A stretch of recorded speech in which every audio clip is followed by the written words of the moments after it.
How to restart Windows 10 when the mouse is not working. Okay, currently it's working, but let's suppose it's not working, and neither the touchpad is working, because that is not working in this Windows. It's working in another Windows, but not in this one. So how to restart this Windows using only the keyboard. First of all, press the Windows key, this one, and thus the start menu will open. So Windows key, Windows. Now press the Tab key and a selection will appear here on the side. So Tab, notice this selection appeared. Now use the down arrow and it will go down from here to the last one, which is the power. So press the down arrow and notice it went down.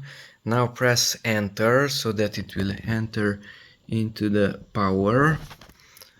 Enter, and there go down to restart and press enter here, because that's the restart. Okay, so once again, Windows key, tab, down, enter, and you can go directly up because there is the restart, and press enter, and Windows 10 is restarting.